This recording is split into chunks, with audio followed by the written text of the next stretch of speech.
In this podcast episode, I have special guest Mike Giverin from the United Kingdom. He's a great mandolin player and teacher.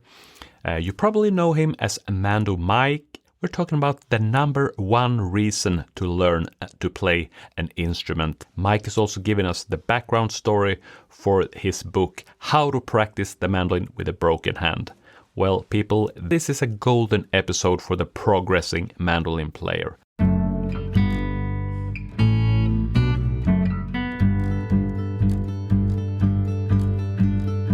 Hey there, music makers. I'm Magnus Zetterlund, and welcome to the Mandolin Secrets podcast. This is the place to get tips, inspiration, and stories that supports you on your musical journey. Thank you so much for tuning in, and just know you can go to mandolinsecrets.com/podcast for more information on how to keep up with the show and also find all previous episodes. Now, let's get this episode rolling. How are you doing, Mike? I'm very well, thank you. Thanks so much for having me on. Yeah, I'm so glad to have you here because I also know I've been planning for this for a couple of years, actually. So, really good to have you here. Yeah, it's good. Always happy to chat with someone as obsessed with mandolins as I am. So. Yeah. That was actually one of my thoughts here, that even if it's like the first time, because it's the first time you and me are chatting with each other, but somehow I feel like we're in the spirit, we've been connected for quite a while because of just pouring out of the same musical dwell or absolutely, yeah. Europeans looking westwards towards America and finding the instrument that takes up our minds. Yes, exactly. And I think many of you, of the listeners to the podcast, might know Mike Giverin, but also from your YouTube channel and your sort of like nickname, or what do you call it, like the Mando Mike? Mando Mike, yeah, my nickname. Yeah. So if for everyone out there listening in, who is the guy? Now you know. Oh, okay, it's that guy. Because to correct me if I'm wrong, it's something like 200 videos you got there. May 2018, and it started as sort of 3 videos a month, all released at the same time, and then about 2 years in became 2 videos a month. So about somewhere between 170, 200 lessons. I haven't counted. Wow. I daren't count. No, but that's really cool. And also, so the way that you and me got connected, I remember our mutual friend David Benedict hosted like a little guest video with different like people on YouTube playing the same tune, sort of. Yeah, I remember getting the email from David, and it was like, absolutely yes. How has no one thought of that idea before? So I don't think I could reply quickly enough to when he asked. It was and everyone took a solo on Bill Cheatham. That's it, yeah. And I remember getting that email, and I was like leaving for. Actually, it was me and my family was going to Spain in like 2 or 3 days, so I had to get it done quickly, right. but I managed to. That might have been better because I sort of gave me sleepless nights, that video, because I just had no idea what other people were going to do. Mm-hmm. And I knew he was coming at it from more of a teaching, improvising, rather than a how many notes can you play kind of solo. Mm-hmm. It was like, how do you pitch it so that it is you playing it and it's your solo, but you don't look like you're doing something that's like way too fancy or unnecessary. Like it was, I just found it really like a bit of a mind bender to pitch the right solo or the right note. And I had a few, like I think it was about 2 weeks, so I must have played along with the track like hundreds and hundreds of times. Like, no, that's too many notes. That not enough notes. Okay. Well, I can't recall your exact solo at the moment, but I do remember getting the impression, so Mando Mike, he also knows bluegrass music. That was sort of my My Yeah. the way that because you made something bluegrassy, didn't you?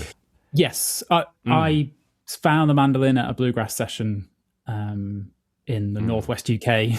Originally, I saw my dad dragged me to a Nickel Creek concert, and I was like, I want to try that. And we just kind of, before Google, but back then, found the only place we could find a mandolin was about an hour away.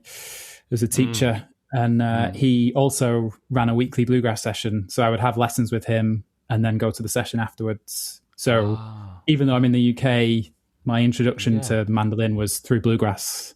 Oh, that's interesting. So that's where my band met at that jam session. So yeah, bluegrass is kind of the first thing I played on the mandolin, even though I'm based in the UK. There's kind of a nice scene over here. There's quite a lot of fans over here. So I want to let's stay on this subject for a little while. But you're referring to your band. That's the Jaywalkers, right? Yes. Yeah. Yeah. But let us. We can talk a little bit more because I find it interesting to hear about. So. And you say at what age was this when you kind 14. Yeah, I was 14. So it's like at the peak of Nickel Creek in the early 2000s. Wow. That's quite a cool first impression of the mandolin. Yeah, it's like I always say, I saw Chris Thiele and said, I want to try that. And 24 years later, and still trying to do that. Yeah. It's quite a way in to see that in concert. I mean, it's sort of like an variation to my introduction to it. And here I am also, I think it's 26 years for me now that I've been, but also I didn't start with Chris Thiele Nickel Creek, but when I came across that, it was like an aha kind of moment, like, oh, so this is, I mean, really a big impression on me. Yeah. But you also, so there is you talking about the bluegrass scene in the UK. Yeah, there is one. Yeah, there's a decent scene. Yeah, I mean, not to make a full career out of it, but I'd say there's sort of 6 or 7 festivals every year, sort of spread across summer, and then and certainly major hubs. So London has fans down there, and then have you ever heard of Sore Fingers? I've heard about camp? It. Yes. Yeah, the notorious Sore Fingers. So every year in Easter, sort of John Wirtz brings over American tutors, and we get to spend a week. And it's a bluegrass camp, so it's mandolin, fiddle, banjo, old time fiddle, old time banjo. So I had some amazing.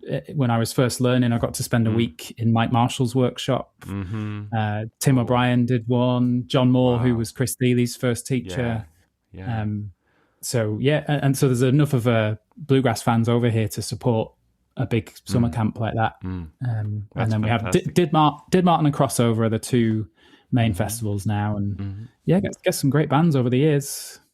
Fantastic. I think I actually do know that it was Jacob Jolliffe doing the mandolin workshop this year, and had a couple of students attending, and I was investigating, can I make it but it didn't work out for me, but it would be very really good to spend out 2 days with him. Still Fingers, I always say you have to experience Still Fingers once. It's a mad, because it's a bubble, it's in a private school, so you stay there as well, so you're really cut off from the world, and it's called Sore Fingers for a reason. You just don't stop playing for 6 days.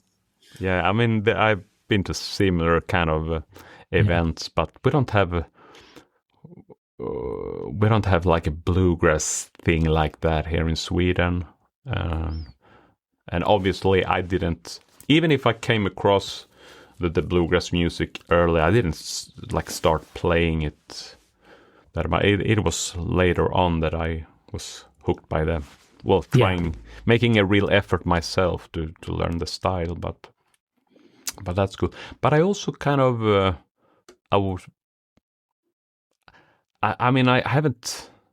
I can't even remember at the first time I came across you and your music and your videos, but it was definitely through more like the Irish, the English tunes that kind of caught Because so starting out there, inspired by Chris Steele, the bluegrass scene and all that, how did the Irish, the English music came across you? I think, well, first of all, the English, because we are obviously in the UK, and I joined another band. They were called Foursquare. We're not really playing anymore. Just that was more. We lived in different parts of the country, so never came back after COVID.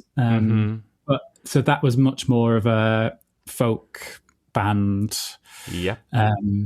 With correct me if I'm wrong. It's like a mandolin, fiddle, keyboards, and some cajon kind of. Yeah, it's a cajon, but it was called a yambu. It's like a cajon that you play slightly different. But all three of them went to music college and then music degree. I didn't. I've got an engineering degree. So that was like folk, math folk, can we play this tune in 5 instead of 4 and things like that. So that was quite an education.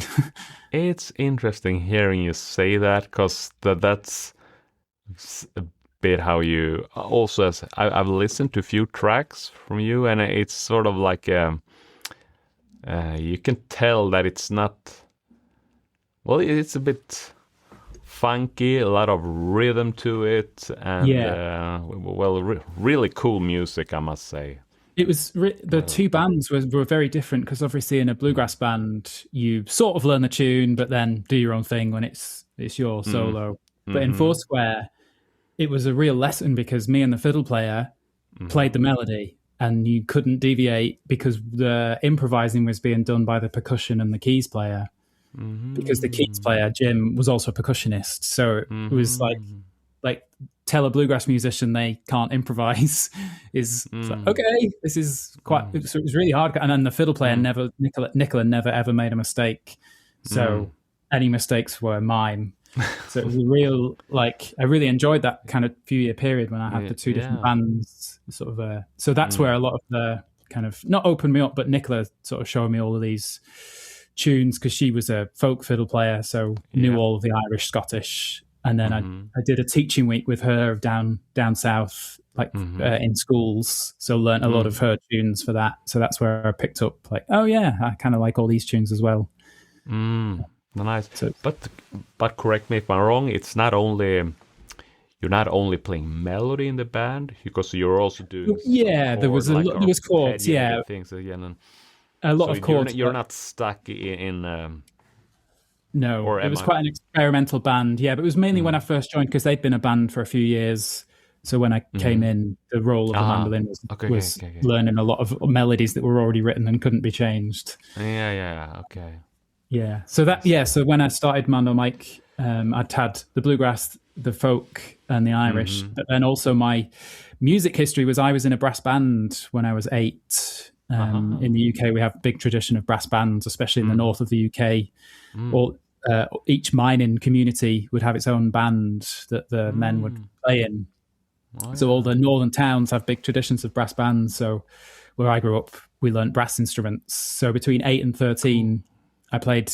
It's not quite classical music. It's sort of brass band music, but it is essentially you are a classical musician. You know, you turn up, you read the score, you do your job. So you don't really learn theory. You don't really learn chord theory. You learn to read.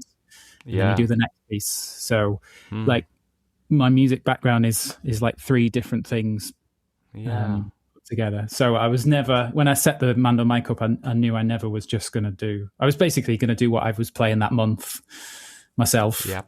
Yes.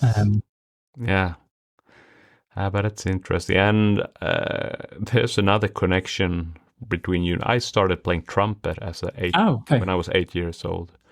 But never, I mean, it never turned into a passion. It was more like everyone in school was starting an instrument, and I was like, I was curious about it. And to be honest, my teacher didn't really inspire me. I did the homework a bit, but so I was never in a brass band or anything like that. Right. It was we were a trumpet group, but I'm really grateful still for the years. I've made kept it for 3 years only before others' musical interest took over. But I learned how to read music. Yeah, it's a really useful skill.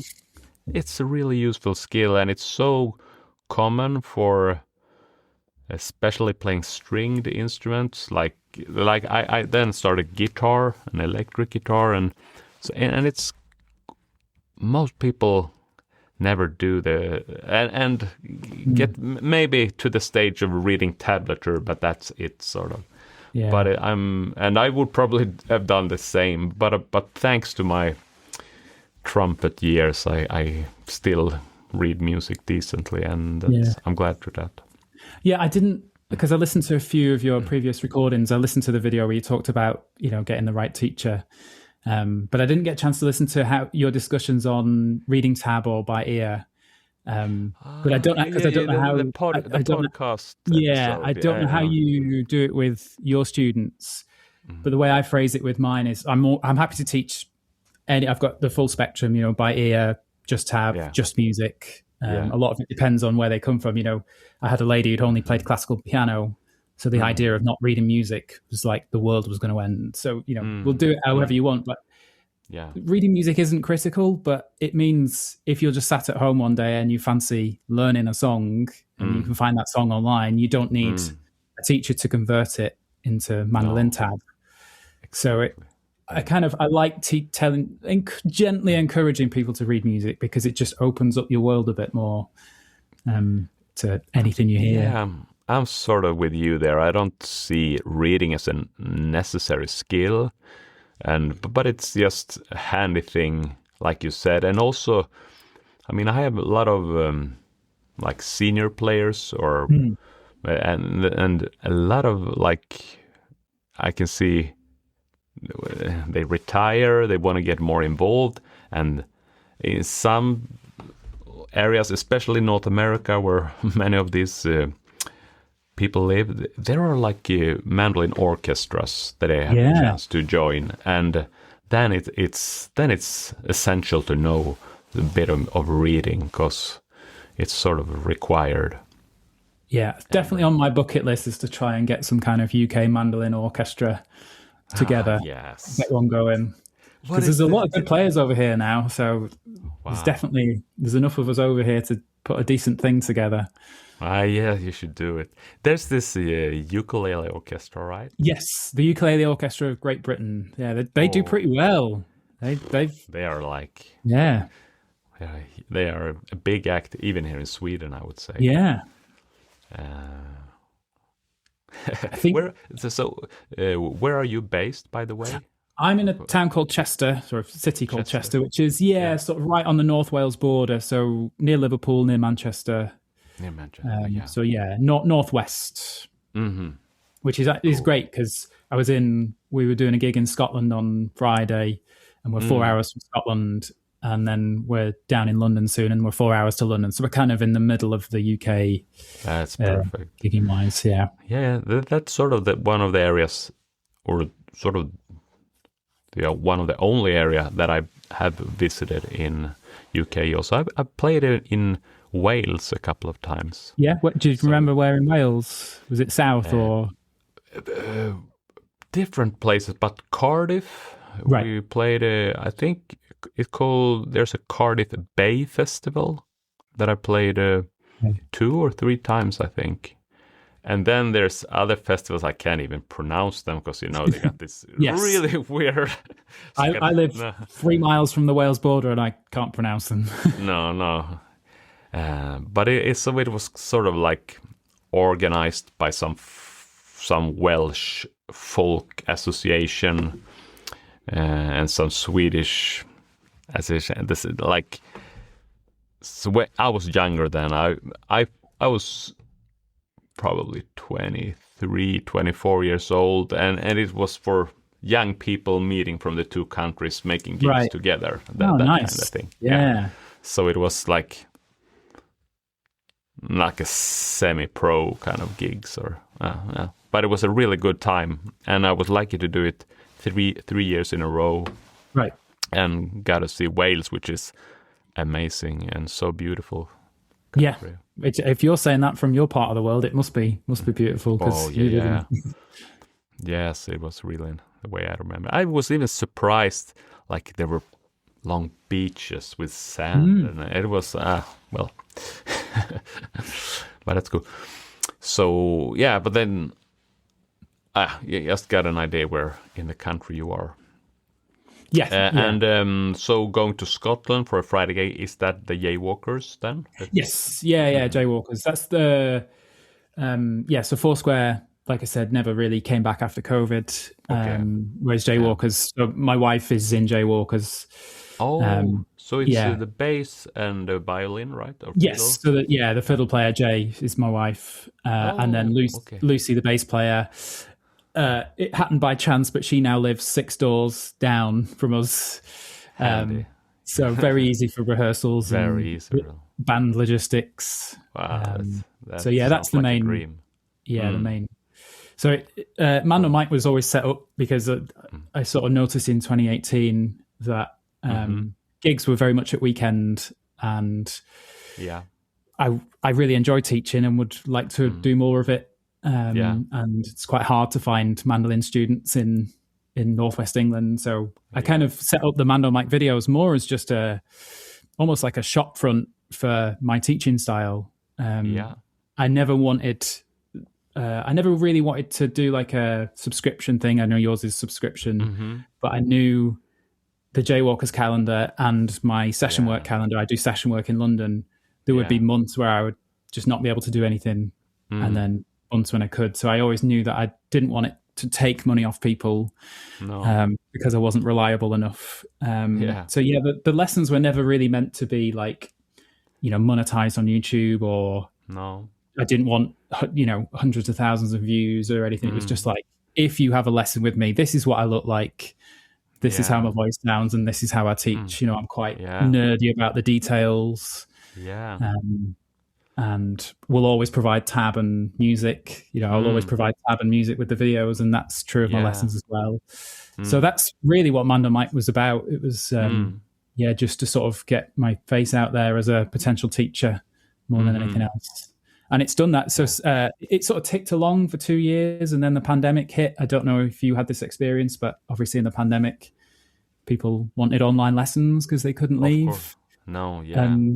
I built up a mailing list by then and the YouTube videos. So since COVID, it's done its job, which is kind of fill the week with lessons, and then the weekends, we're here, there, and everywhere with Jaywalkers, which is what I wanted. When I got an electrical engineering degree, and halfway through the electrical engineering degree, said I wanted to be a musician. So here we are, 16 years later, still a musician, which is all I wanted, really. So fantastic. I love it. And also, I mean, it's very similar. I think I kind of started my online teaching in 2017. So that's right. So you're a year before. Yeah. So it's about the same time, and it was also a bit. My first videos were more about me only playing music from live shows and things like that, and turned out those videos showed up for the right people, because it was only mandolin players watching them basically, and people started asking questions. And I thought, well, maybe I can try to do some lessons then, and then 2 years later, I also started like a subscription service and all that. So it's a similar kind of journey that we've done there. And what is, because I've, as I said, I watched some of your stuff, and I think also you have this approach to kind of not only like learning songs, tunes, you also make sure that people like have a proper technique and how to apply it to songs and tunes and all that.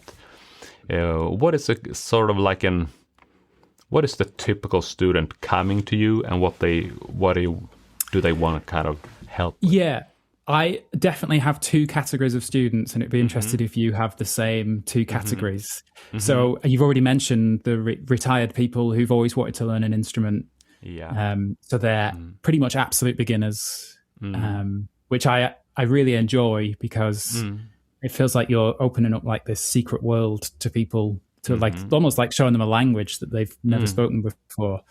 So yeah, and so I like having the absolute beginners because then you really can get the right technique from day one. Yep. And then the other category is people who've played guitar or ukulele and then sort of dabbled with mandolin. And so they're already experienced musicians, but their technique is, their pick directions are wrong. And so, yeah, they're the two main categories. And I enjoy those as well because, again, it'd be interesting to know your experience, but if people who've sort of taught themselves and don't have the right pick directions hit a level that they can't get past. And then we have the lesson and I say, well, if you just give me 2 or 3 tunes to fix that right hand, it like takes off, and it's pretty high success rate of like, you know, you look back a year into fixing pick strokes, like, look at how fast you can play now and look at these tunes you can do. Is that similar to your experience, or do you have very similar to my experience? And also, I think I would also add that maybe it's not only I would like the second category of people coming from a different instrument. There's also like a sub genre, or what do you call it, category there, because guitarists, yes, many guitarists have been dabbling, but also some like violin players coming from that, and I find I can sort of most often tell pretty quickly what they've been like doing the most. Yeah, you can guess, can't you? You can guess from what, like, don't tell me what instrument you've played and I'll guess. Yes. But how the guitarists play the D chord with different fingers. Exactly, and especially in that, because the way that it's one thing that I'm talking about a lot with students, because since the mandolin is such a great instrument for both melody lead playing as well as chord and rhythm playing, and people with a guitar background, they typically understand the chordal part of it pretty good, like very quickly. The melody playing, that being the more sort of tricky thing of it, whereas like people come from the violin, they have a good understanding of the melodies, and they know a bunch of these Irish tunes you mentioned there, like, and they can normally read really well as well. Yes, and kind of, but of course need to polish technical things. But it's a big challenge to open the door to chord playing and harmony, and that kind of. So that is also very common. So I always find teaching the chords is interesting because when you actually think about them, they're quite existential. Like, what are they?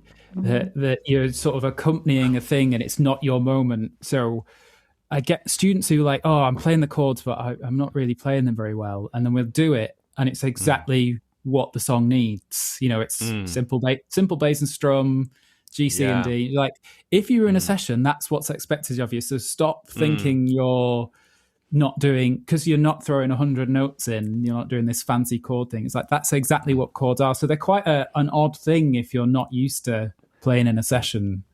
Yeah, absolutely, and I would agree. And also, I find I just said that guitar people like get it pretty quickly. It's sort of, but it's mandolin rhythm is different than guitar rhythm.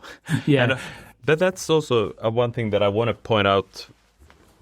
Like reflecting from listening to your music, since.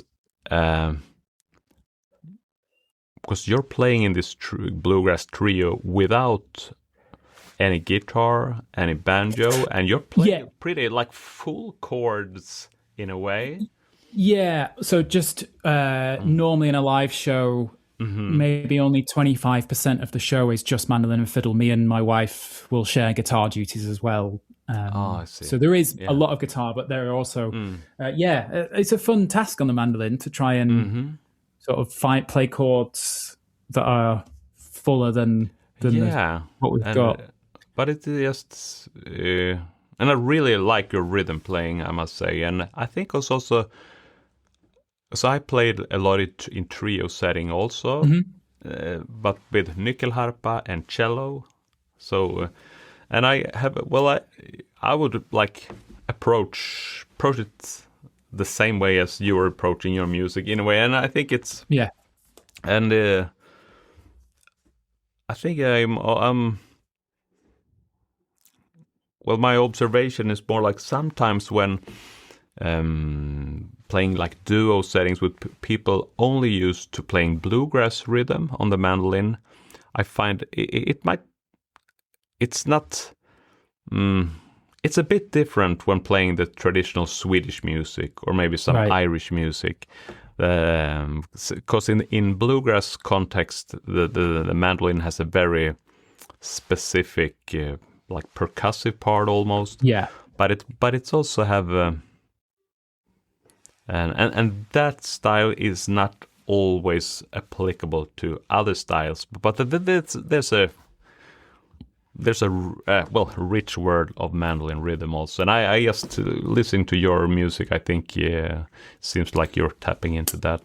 Yes, not to get myself cancelled in the mandolin community, but I get bored of the chop chord quite quickly. And I had a few students. I had one gentleman who had to have reconstructive surgery in his left hand because the teacher he got when he was a beginner was like, tried to, on day one, showed him the chop chord and was like, that's a G chord, that's your only option.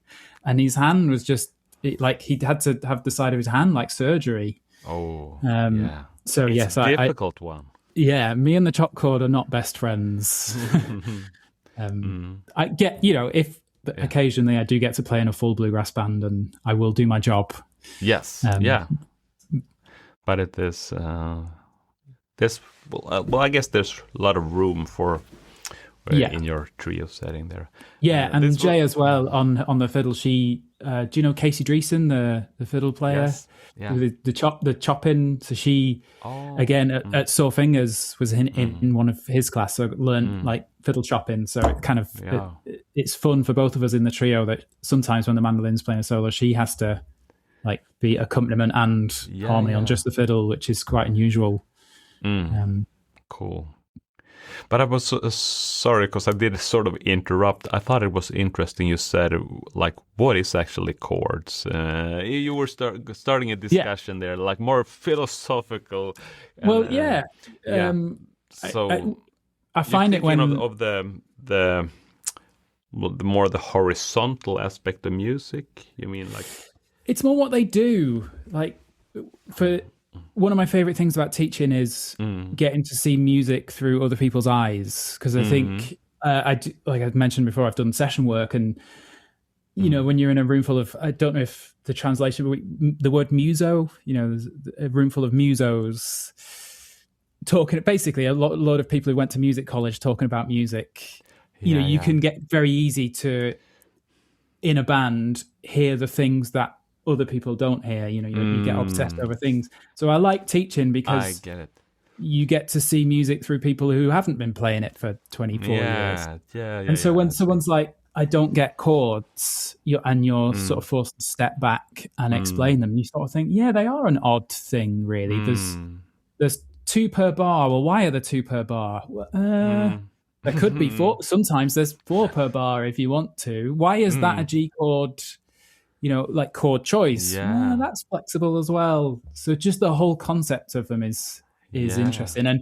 And then I've had a student at the moment who's a big Grateful Dead fan and bought a Grateful Dead songbook, but it's it's lyric sheets, not charts.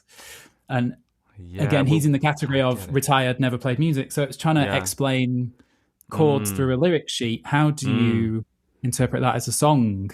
It's I even playing with some singers, that's what they refer to, kind of. I wrote down the song, and you get like a lyric sheet with chords. So I tend to, I get people into it. again, we can talk about the existential crisis of being a teacher that you have every time you do a lesson. But I tend to teach it through the chart, because then it's almost like a paint by numbers, play 4 Gs in this rhythm and you are playing the song. So that's how I show people chords. And then there's an element of they then have to either play along with an MP3 to make it make sense, because just sitting there with no melody happening, they don't really make any sense just as a thing on their own. So I tend to, in my lessons, I'm quite hot on emailing MP3s and calling the file, Ripple, play along. It's like a big hint from me, like, please hit play on this MP3 and play along with it. Yeah. Because then the chords will make more sense. Yes. I get it. And because that's sort of, I think you're also touching upon because I think you're now referring to your online students. Because that is the challenge with doing online thing, that you don't really play together. No. But it's, so I find it also challenging. But as you say, thank God we have the play along tracks and all that. So, but it's, it leaves a lot of responsibility for the student to kind of, it's easier to guide someone being in the same room for the simple act of playing together is possible. The word guide has several layers there, because guide in terms of they can hear what they're doing wrong, but also subconsciously fixing their timing without them realizing.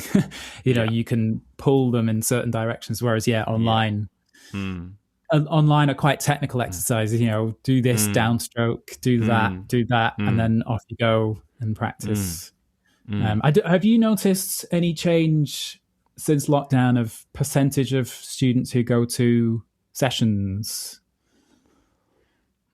Or is it still because I feel like fewer of my students learn instruments to go to sessions. I think more people learn an instrument just because they've always fancied learning an instrument and not necessarily want to take it into the world. Yeah, I mean, for me, I kind of had to rethink that a bit, because to me it was, for a while, I thought that it's, of course, people want to play with others. Of course, people want to go to sessions to do music. Of course, people want to have a small little group with their friends. But I also then realized, well, for some people,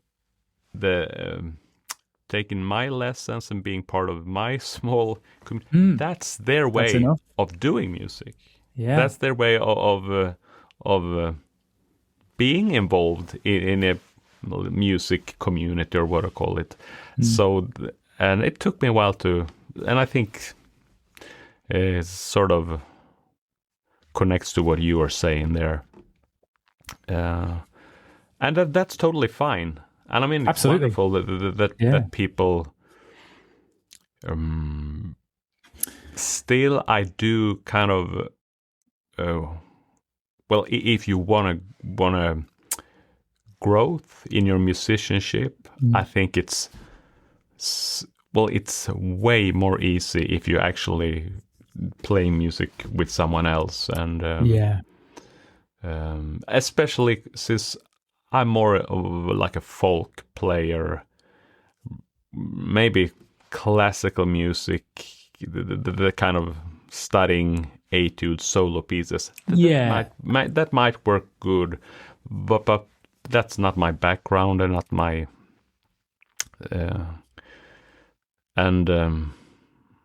yes. So people that, because a lot of people coming to me also want progress, sort of, and then I kind of encourage them to try to find an environment. A session, or when I do a lesson with people and they tell me like, oh, my wife plays, or I have a session, it's always like, okay, that's what we're planning. That's where we're going, and we'll do the technique as we go there. But everything we do is about. But yeah, it's. I heard it's always interesting where you get sources of inspiration from, but Taylor Swift's fiance Travis Kelce. He does a podcast with his brother. I forget his name, but sorry, I lost it. Who's fiance? So Taylor Swift. Taylor Swift, isn't he? The American pop singer. Yes. Yeah. She's the she Taylor being the world conquering pop singer. Yeah. Her fiance does a podcast with his brother, and they were both American footballers. They were both. Okay. The Kelce brothers. Because I've heard about Taylor Swift's fiance before, and I thought he was an athlete. But then you said something about podcast, and I was like, okay, but it's the same person. Yeah, so him and his brothers were both, I think his brother's retired now. And I saw an interview with his brother just, one day when you're scrolling. And the interviewer said, why do you play the saxophone? And he's this big American, football player. And he said, he thinks everyone should learn a musical instrument. And I'd never realized this, because learning a musical instrument is the best way of proving that practice makes you better. Day one, you can't play a tune.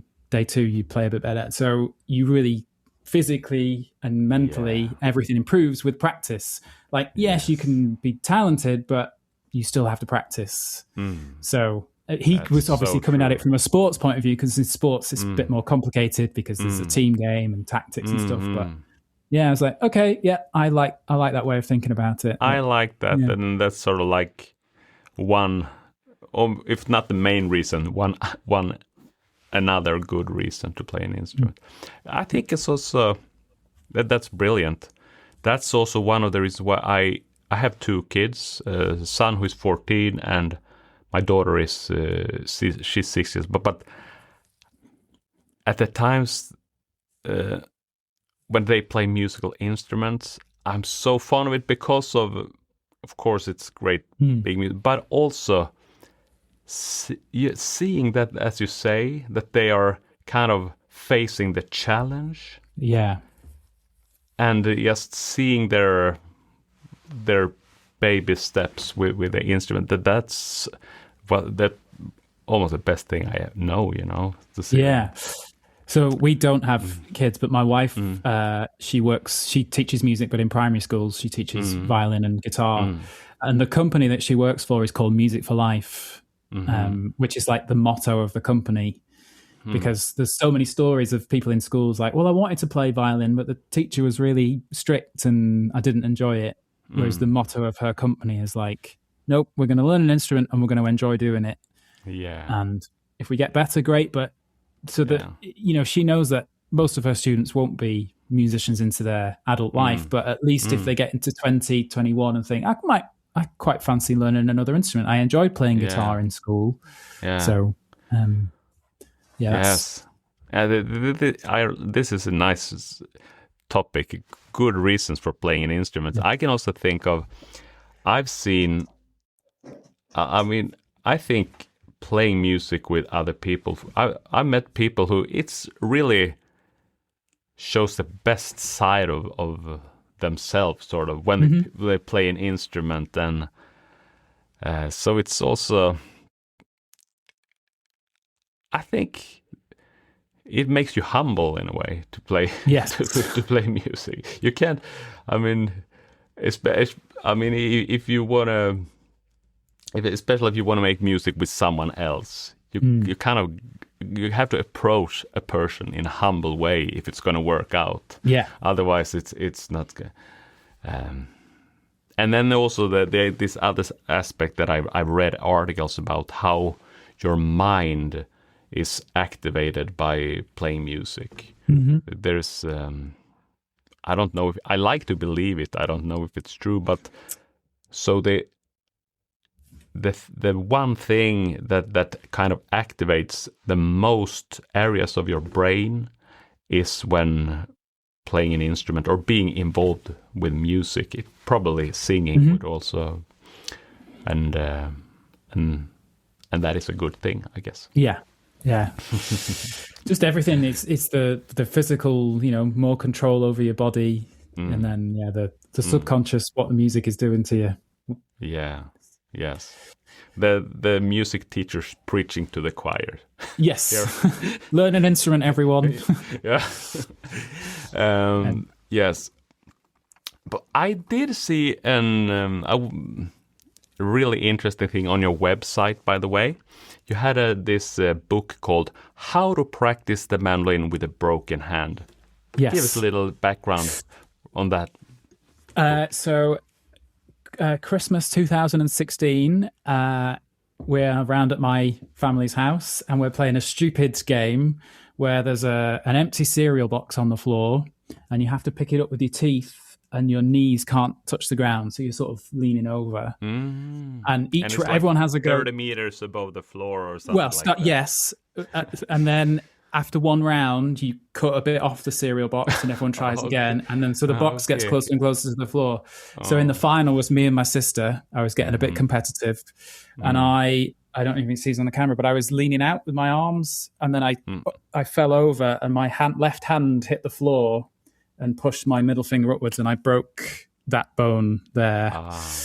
Too bad. So which apparently that's the bone you break when you punch someone. So all of the nurses thought I'd been fighting because it was Christmas. So I was like, no, I'm a musician. I don't fight. So thankfully it was only 4 weeks without playing. So I was like, there's no way I'm not playing the mandolin for 4 weeks. No, I can. For everyone listening to the podcast, I can. So Mike is showing his left hand, his fretting hand here. And also know that there's a video version of the podcast inside Mandolin Secrets Academy. But so 2016, around Christmas, Mike just broke his left hand, fretting hand. So just for those 4 weeks, I was like, I still want to play the mandolin a bit. So I just would sit and do right hand exercises, right hand patterns, and just make them more and more complicated, cross picking in 5, 8, obviously starting 4. So yeah, it's obviously a slightly tongue-in-cheek name for a book. It's essentially right hand patterns. Cool. And cross picking with the lowercase c, not the Jesse McReynolds cross picking still alternating. Yeah. And just more and more complicated exercises. Wow. In the end, in those 4 weeks, I got so desperate, I was playing fiddle tunes, but without the left hand. So just like the open strings. That's golden exercises, right? Yeah. And that Mike Marshall showed that exercise I mentioned he taught us sore fingers. You probably do this exercise with your students as well, but if someone's struggling with a phrase, take the left hand away. And just play the strings that you're going to hit with the right hand until that becomes automatic, and then bring the left hand back in. I'm not only doing it with my students, that's how I do it myself even. Because it's in many cases you will kind of solve your difficult passages by sorting out the picking. It's an individual hand. So I tried to learn piano a few years ago, and that's separating the left hand, learn the left hand, learn the right hand, and then put them together. That's my name of this. I call it like the 2-hand method. Right. So I try to do it. So because I have a tendency, it's much better now, but I have a tendency of my picking hand following my fretting hand. So putting way too much attention to the fretting hand to be able to navigate because like you mentioned there, when you remove your fretting hand, it's sort of, well, what do I do then? So it's like but I think, but nowadays when I became aware of this big problem and sort of working a lot of picking hand motions, I sort of, like you said, I think I can play most melodies just paying attention to my picking hand there. But that's two things I just need to comment. I have one of my oldest friend. We grew up together, and he was a great soccer player. And what made him so good was he was equally good with his left foot, his right foot. And it's because maybe at the age of 13, 14, he had some injury in his stronger foot. which made him for an entire summer only because he wanted to still play, but during a period of 6 months, I don't know for how long, he worked his weak foot to the point where there was no weak or strong foot any longer, right? And he became really good at playing soccer. It's a similar story as you with this cereal package there. You're forced to think about the other hand for a bit. Are you right-handed or left-handed when you write? Right-handed. I've got a guitar playing friend who does the session work with me, and he's left-handed but plays guitar the quote unquote normal way. Yeah. So he always says his picking hand, he's not a great picker, but his left hand is amazing because that's his natural strong hand. So I was just wondering if that was similar to you. I wonder how this happened, but I think it's maybe also I started with guitar, so it sort of made. I have no idea if it's. That's a different podcast. It was not just paying attention to it enough, I guess, but nowadays, well, it's very easy, isn't it? Because the left hand is where the melody's coming from. So when you're first learning, you're like, oh, that's creating the sound. Whereas, and it's also one thing that I realized. I say recently, but in the last 3 years, that sort of there's way more information for me to process in my fretting hand than in my picking hand. So that the two, or this is a little bit simplified, but basically the information that I've been processing is it down or an upstroke? So like because at some point that was also difficult, but I managed to get the picking direction controlled so I can do it. But now I'm what I'm working on a lot is like paying attention to the pick escape motions. Have you thought about that a lot? Not in melody in chord playing, yes, but not so much in melody playing. So because I'm kind of that is my the one sort of the one thing that I'm really practicing consciously at the moment, to get more aware of the pick escape motions for both downstrokes and upstrokes. So, and in a also a bit simplified, but now it gives me, instead of like, am I going down or up? It's now, am I going down away from the body, or am I going down to, like, into the strings or away from the strings? Am I going up away from the strings or up into the strings? So it's formula. It's a little more. It's sort of like I have 4 different and parameters at the moment. Sorry for the stupid question, but what do they give you? Like, what's the outcome of the different angles for you? It might be easier if I show me. Yeah. No, but what it gives me is, so when controlling so what so I'm showing Mike and also people watching the video. So basically, when I'm talking about my escape motions, if I'm playing it continuous like this, and if I want to do my string crossings after a downstroke, I make sure that my pick leaves away from the body. But maybe better shown like this.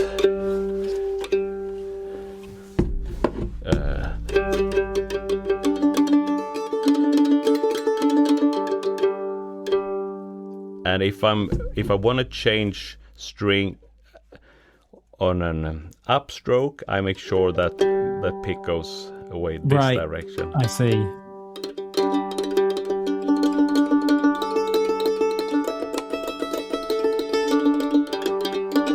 So it gives me, and I sort of also rest my downstroke, my upstroke escape. Right. It's a bit, but that's what I'm really trying to get a grip on, and it gives me improved tone and improved speed actually when I can control it better. Nice. So I think that's also I haven't. Yeah, I haven't been able to process a lot of information from my picking hands because I'm so busy with this, but it's coming together. I always say to people, I'd love to see a brain scan when you're playing, because there's sort of quite an understatement to say it's processing a lot of information. Yes. Melody, chords, theory, harmony, timing, tone, placement. Yeah. And that's probably related to what I said earlier. When doing a brain scan like that, there's so many parts activated, so you can't really compare it to anything else, and that is a good thing. Well, yes, it's been when I'm just looking. We've been going for almost an hour now, but it is so great chatting with you, Mike. Absolutely, yeah. Nice to finally chat in person rather than 3 people apart on David Benedict's video. Exactly. And I also can remember when I tried to hook us up there, then we had a like big, what is this, stomach disease in my family, and we were really bad at that point. So if people want to get in touch with you, how can they find you and your content? Yeah, definitely. Where's the best place? MandoMike.com. That's the nice and neat. And then if you're interested in the band, that's just Jaywalkers.co.uk. But yeah, for mandolin content, definitely MandoMike.com. And then all the YouTube stuff's connected to that. And as I said at the start, the YouTube stuff was always just free. Like, here's a little lesson. Here's how you have a go. 10, 12 minutes of your time. Here's a tune that you might be interested in learning. But if you're busy, don't worry about it. That's sort of the idea. But a very British way, a very like, if you want it, you can have it. But if not, don't worry. There's other stuff. I like it. I've been paying attention to your what did we call it? Like an ornament, picked ornament kind of. Grace note. I call grace them, note. That's like a grace note. I only call them that because really good that's that's the musical training from when I was younger. We called them grace notes in the brass band. Other people might call them other things. But what did I say? I call it musical ornamentation, I think. Okay. You said the right. I understood what you meant. But great lesson, by the way, and you got me. Well, you got me picking. That's the purpose. Yeah, that's the plan. Yeah, but so thank you a lot, Mike. As I said, great having you here. And for all the podcast listeners there, if you want to find more episodes, you find them all at my website. It's mandolinsecrets.com/podcast. Thank you so much for listening, and always remember, be a music maker.